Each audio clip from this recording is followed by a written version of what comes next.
And welcome to all of our friends and members at Maranatha. We're so glad to have you joining here with us tonight, Maranatha Live this Wednesday evening. And I'm gonna talk about a couple of. Well, I'm gonna pick up where I left off last week. We were talking about the fruit of the Spirit, developing spiritual maturity, and focusing in on the fruit of the Spirit. At this point, there's a lot more to spiritual maturity than the fruit of the Spirit. I did want to cover that. I'm still debating as to how deep I'm going to go into the actual fruit of the Spirit. I'm going to talk a little bit about it tonight. But just before I get to into the Word of God, I want to I in my sermon Sunday. And if you haven't heard Sunday's sermon, if you weren't there or you're not local, you don't get to come to church, I'd encourage you to listen to this past Sunday's message. We're on YouTube. Just search YouTube, Maranatha Ministries, UPC on YouTube.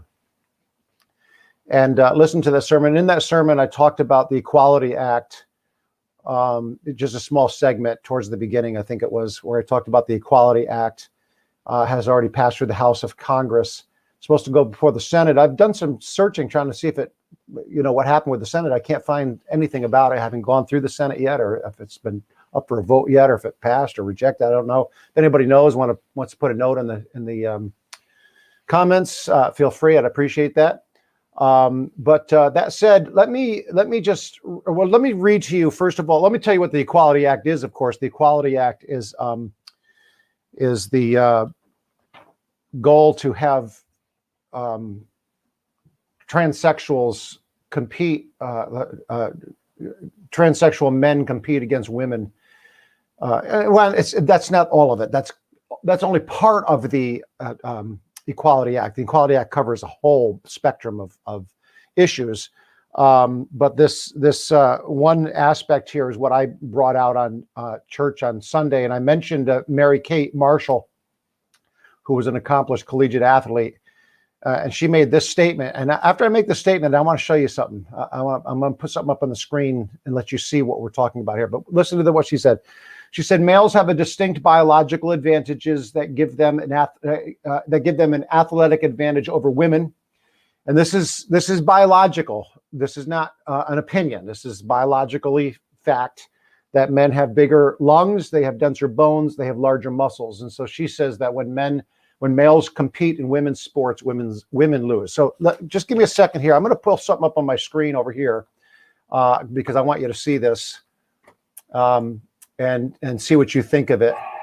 Hang on one second. Let me see how I can get this. Okay, first of all, this is the person you're going to see here. Her name is June Eastwood. Okay, keep that in mind. Her name is June Eastwood.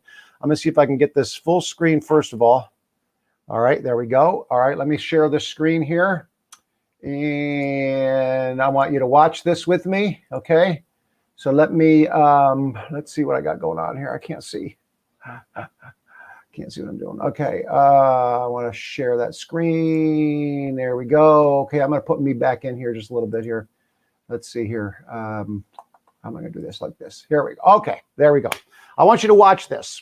All right, and watch this runner here. Okay, and then I'm going to tell you something about it at the end. Okay, so here we go.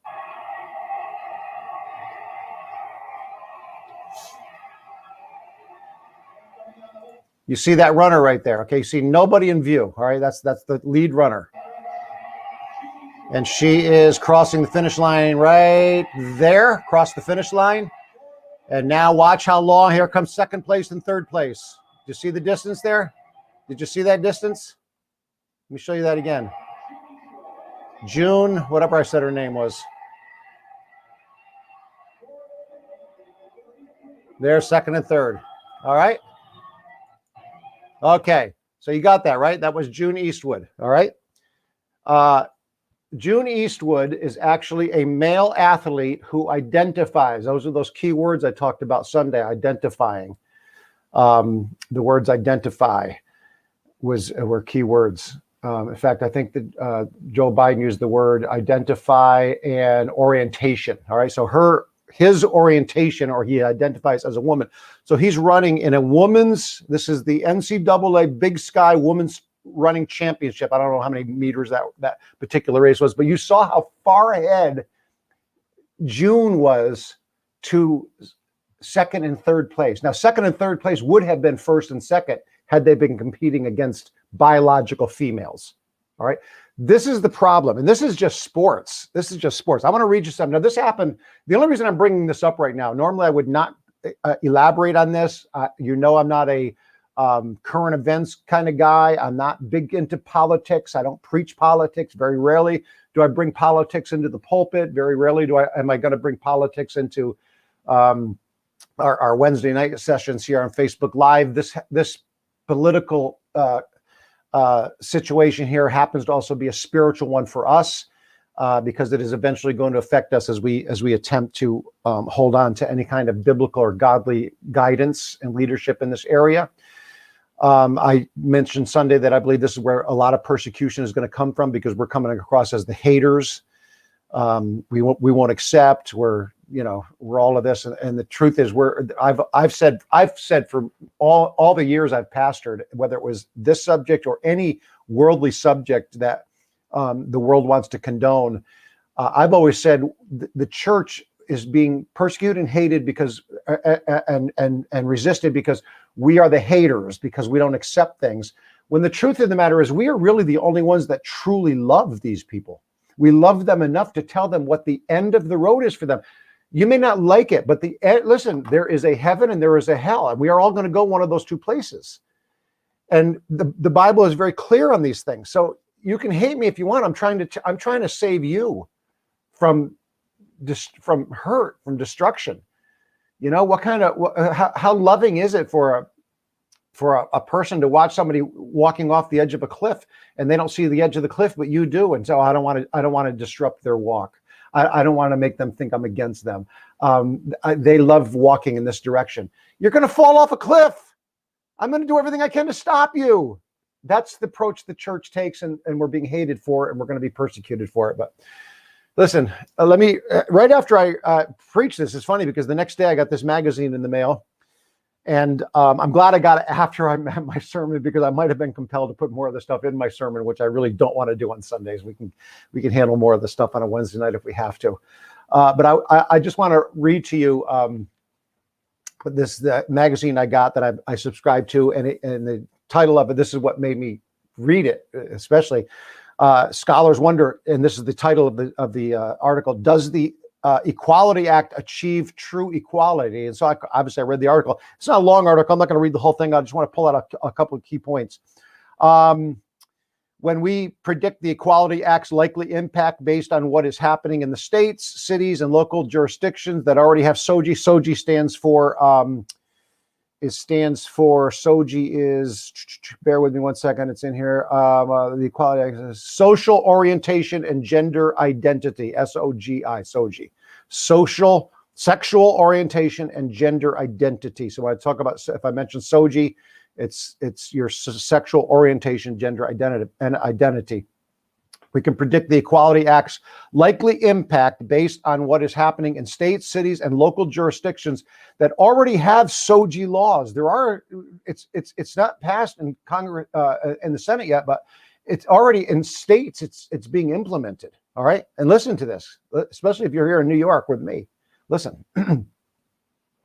Here are a few of the ways that have been used to silence dissent from a state-imposed sexual orthodoxy. State-imposed. Listen, individuals are losing their jobs from medical professionals like Dr. Josephson to school teachers to teach to tech innovator Brendan Ike, the founder of Mozilla. The guy who founded the search engine Mozilla was kicked out of his own company because he didn't buy into the SOGI movement.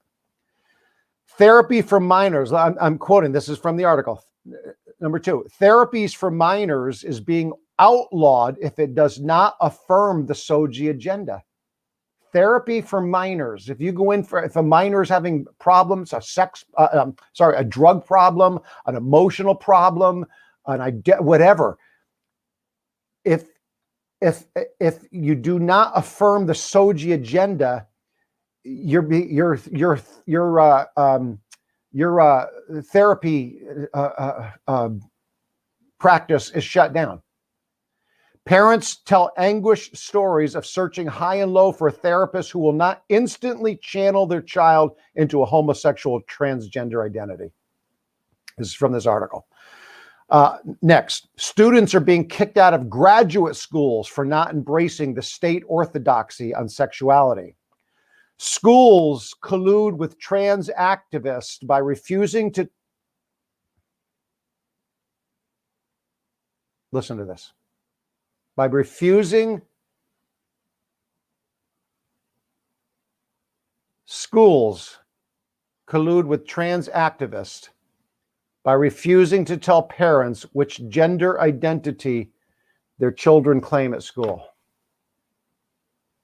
They refuse it. This is my child in school who you've indoctrinated, who's now thinking that my son is now thinking he's a girl. My girl is now thinking she's a boy, and you're not going to tell me? You're going to keep this from me? You're taking the raising of my children out of my hands? That's what's happening here.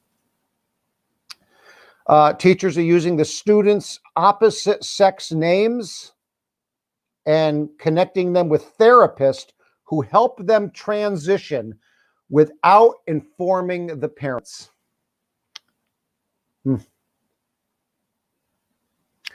Women's sports are increasingly dominated by male-bodied competitors who identify as girls or women, which we just saw in this video, okay? This June Eastwood, biological male, blew out the female competitors. And that's what's going to happen. Girls lose when males who identify as females are running and competing against girls, the girls lose. Listen to this. New Yorkers, if you're in New York, listen to me. Adoption and foster care agencies are being shut down if they affirm the scientifically whatever proven fact, if they affirm this fact that children fare best in families with a mother and a father. Adoption agencies are being shut down if they affirm or agree with the fact that children do fare better in homes with a mother and a father rather than two mothers or two fathers. They're being shut down. Where? You ready for this? This has already happened in Pennsylvania. It has already happened in Illinois. It has already happened in Massachusetts. It has already happened in DC. And it has already happened in New York. In New York State, adoption agencies have been shut down because they affirm that children fare better with families that have a mother and a father in it. If you agree with that, we shut you down. I'm almost done. Two more points and we'll walk away from this. Women's spaces are being invaded by men who identify as women. Isn't that a scary thing? You send your little girl into the bathroom, there's a man in there, and he can go in there because he says he's a woman. He's not biologically a woman, he just says he is. And listen to this. The Downtown Hope Center, this is a shelter for homeless, abused, and trafficked women in Anchorage, Alaska, is being sued for not accepting biological males who say they're a female. I don't know if any educate me, somebody please, if it's the fact. Educate me. Tell me the truth. Tell me it's happening. Tell me that biological males who profess to be females are being trafficked. Tell me where that's happened. Tell me where they're being stolen away and taken away as sex objects. Tell me where biological males are being trafficked like females. And that's what this home is. It is a shelter, Hope Center, a shelter for the homeless, abused, and trafficked women in Anchorage, Alaska. They're being sued because they won't let biological males come in who say they're a woman. Have you been trafficked? Maybe I'm wrong. Maybe I don't know. Maybe they are. Maybe there's a market for it. I don't know. I'm just reading what's here. Lastly, small business owners whose craft involves expressions are being sued for decline. We already know about this. They're being sued because they declined to express views of sexuality they disagree with. Colorado baker Jack Phillips was taken to court twice when activists asked him to bake a cake with a pro-homosexual message. And then later again, they tried to make him put a trans message on. I saw a video of two guys that went into a gay homosexual baker's shop, and he wanted them to put on a cake something about religion and God, and they would not do it. They absolutely would not do it. No problem. No court, no issues, no lawsuits, no nothing. No, judges wouldn't even hear it. The other way around. Okay, so we got work on our hands to do, church. We've got prayer. We've got to hold on to Jesus. We've got to get a hold of God. I'm not trying to make things bad. I just know that perilous days, perilous times are coming. Struggles are coming. Hardships are coming. Persecution's coming. The church has been persecuted worldwide all through the centuries. America has been free from that for the most part. We're beginning to see persecution even in America, in pockets, in areas, in places. And I think it's time that we realize that it could come to all Christianity we've already had to take, even here at Maranatha, we've had to take precautions and right into our minutes and into all of our legal documents, our stand on marriage and what we will and will not do. And let's see, what's this say here? Bishop, this has not been passed by the Senate. Thank you. Thank you for that information. I did not get that information myself. I didn't understand that. Thank you, Bruce. Bruce just put up that it was not passed it wasn't expected to pass by the Senate. I didn't expect it to pass by the Senate. Nobody did. I'm glad it did. And I'm glad there's still men and women in elected official positions that are holding on to some of the values. So it did not get passed. So although it is still happening, it's still happening. It's happening right here in Wyoming. It's by choice, not by law yet. And we pray it will not happen. But already, if you're against homosexuality, or if you think homosexuality is wrong, or if you think transgender should not be forced on, listen, I want you to understand my opinion. I wish you wouldn't. I wish if you were homosexual, you would come and find the freedom that Jesus offers. And don't tell me he doesn't, because hundreds of thousands, possibly millions, have already experienced the freedom of sexual orientation problems through Jesus Christ. Okay, so it does happen. But I'm not limiting it just to sexual problems and sexual sins.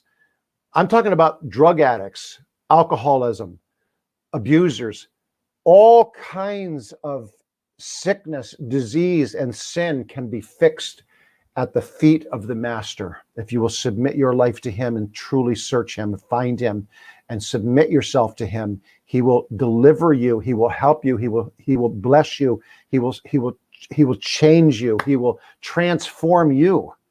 If you think you're transformed because you're in the wrong body, come to Jesus and find out. He knew what body to put you in. He knew where you belonged.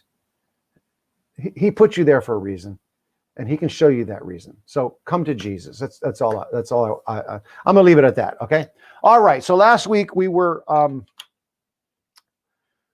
talking about developing spiritual maturity, and I want to continue on with that. I still got my screen share there. Let me shut my screen off. There we go. Okay. Can't keep track of all this stuff. So we had talked about spiritual maturity. Let's see. I'm going to go just a few minutes tonight, and I'm going to get into the fruit of the Spirit a little bit. I want to talk to you just a little bit about the fruit of the Spirit. And what I want to talk about is, well, first of all, let me read you. And this is from the New Living Translation, in case you're following along in another version. I'm reading from the New Living Translation. But when the Holy Spirit controls our lives, he will produce the kind of fruit in us. And then it lists them: love, joy, peace, patience, kindness, goodness, faithfulness, gentleness, and self-control. Now, those people who are advocating for these causes that we will not stand for accuse us of not being loving and not being any of these things. And I say just the opposite. Again, we love you enough to tell you what the end of this road is. The problem is they don't love us enough to let us believe what we truly hold on to as our salvation. So, that's the problem. But when we look at these, and some people refer to these as fruits of the Spirit because 9 different fruits. Some people refer to them as the fruit of the Spirit, and then there are different aspects of the fruit, like an apple has skin, has a meat, has seeds, has stem, all these various aspects of the fruit. I kind of tend to lean towards the latter. Bible does say fruit, although fruit can be a single or a plural word. I know. I don't know that Jesus is a tree that grows different kinds of fruits. I don't think nature even teaches us that. But it doesn't matter. It really, what does it matter? What does it matter if you think there are 9 different fruits, or if you think it's one fruit of the Spirit with 9 different aspects to it? All these aspects, you got to have love, joy, peace, long suffering, regardless if you think they're different fruit or parts of one fruit. Who cares? We just get so worked up over these little things. So I'm just going to talk about as a fruit of the Spirit and these attributes of the fruit of the Spirit. And I want to read something to you about this, and I'm not sure yet if I'm going to do this. Let's see, where are we here? What did I do with it? Shut it down is what I did. I'm not sure I'm going to actually get into each one, do a in-depth study on each aspect of this, like the love, the joy, the peace, the patience, the kindness, the goodness, the faith. It's important that we understand that I do want to bring out a couple of them at least, and I won't do that tonight. I'm already 25 minutes into this almost. I'm not going to do that tonight. I do want to just point out a couple of things though that is important. I do, whether I do all 9 of them or not, I do want to talk about love because love is a very misunderstood concept, a very misunderstood word in our day.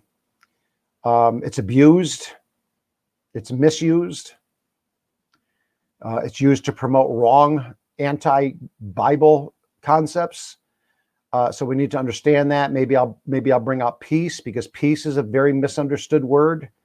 We tend to limit peace to being just, the absence of conflict. When the truth is we can have peace in the midst of conflict. So I think there's a couple of these I might bring out, maybe just skim over the others. I don't know that I'm going to do an in-depth thing on every one of them. We'll start that next week. And we'll go over some of these individually, because I think it's important that we take a look at this. But I'm going to wrap this up tonight by just telling you something that's a good approach to take to whether it's fruit of the Spirit, whether it's living for God, conquering sin, overcoming things, trying to be a better Christian. First of all, let me tell you this. Jesus is there to help you. He's not there to condemn you. He's there to help you. Take it to the Lord. Bring all your problems, all your cares, all your worries, all your failures, all your brokenness, all your struggles, all your hurts, all your failures, bring them to Jesus, and openly so. Don't try to hide it. He knows all about it. Don't try to hide it from him.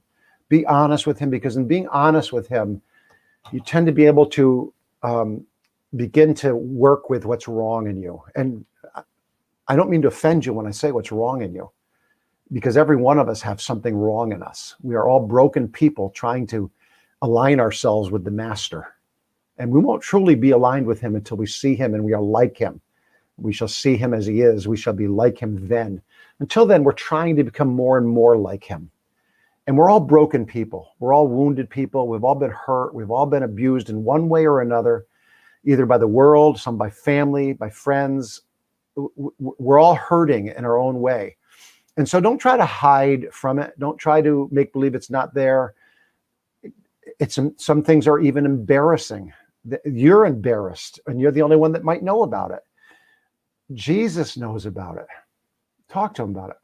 Just be honest. Try to voice it. Once you get it out in the open with Jesus, lots of beautiful things can begin to happen and do start happening. And I want to encourage you to do that. But let me tell you 2 approaches to take, the 2 approaches that are taken. And let me tell you what the approach that we should take is. First of all, to develop spiritual maturity, some people take a defensive approach. Some people take an offensive approach. And I want you to take the offensive approach, and I'll explain it and I'll wrap it up with this. Okay, I'm going to explain it with this, wrap it up with this. The defensive approach. The defensive approach is a negative approach. And what I mean by negative approach is The defensive approach is trying to live for God by not doing wrong things. Trying to figure out what's wrong and then not do them. Is that wrong? Okay, I got to not do that. That's very difficult. Trying not to do wrong is very difficult, okay? And I could give you my testimony all over again right now, because I did not stop drinking. I did not stop doing drugs. I did not stop cursing because I tried not to. I did it from a positive approach. And this is the approach I think is the best approach, and I would like for you to consider. And that is the offensive approach. Now, the negative approach is try to stop doing this. Try not to be like this. Don't think like that. Don't act like that. Don't do that work. Don't do that thing. The positive approach is be more loving. Be more compassionate. Be more tenderhearted. Not just to you, towards others. Bear fruit. That's the offensive or the positive approach, is to bear fruit. Love people. Forgive people. Overlook things. Be compassionate to them. Understand the battles they face, the hardships they're fighting, the dilemmas they're in. Understand those things. Be merciful. Compassionate. Because here's what happens. As you begin to become compassionate towards others and merciful towards others and understanding towards others, you develop those characteristics, and those are positive spiritual characteristics. All those characteristics are Jesus: merciful, loving, kind, generous. If you practice those things, you will become that. That's who you will become: a merciful, compassionate, loving, caring person. And when you are like that, it's hard to be the other.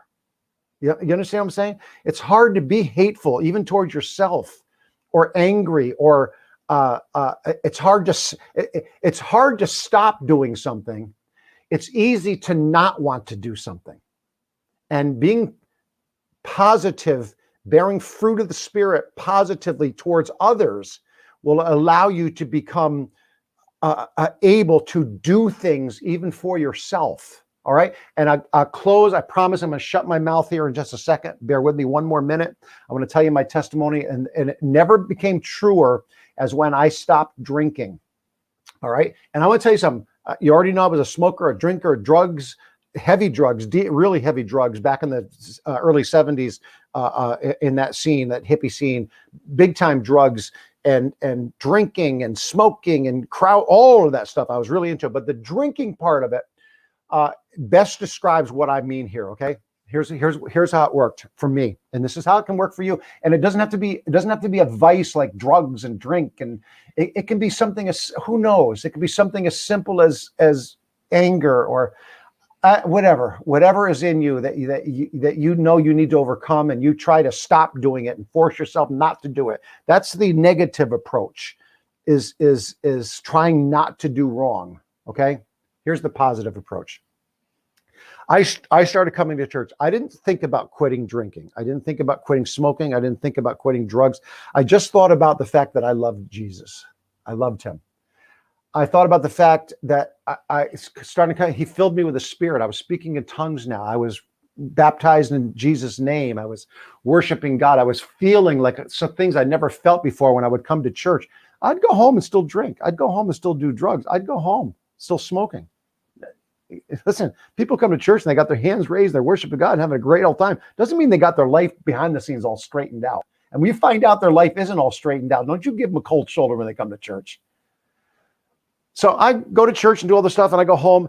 But here's what I was doing. I was not focusing on stop. You need to stop drinking. You need to stop smoking. You need to stop cursing. You need to stop doing this. You need to stop going here. You can't do this anymore. You can't. That thought never crossed my mind. And thank God for James Smith, the man who brought me to God. In fact, I've had it in my heart. I think I'm going to try to look him up and connect with him and just talk to him. At any rate, thank God for James Smith, who never, ever once, if I cursed, didn't look at me like, don't do that. If I lit up a cigarette, he didn't like, oh, God's going to have to deliver you from that. He acted like it was normal, like everybody smoked and cursed, did whatever. It didn't faze him. He loved me. He laughed with me. He brought me in. He encouraged me. Never once laid guilt on me. And that's what we do to ourselves. We lay guilt.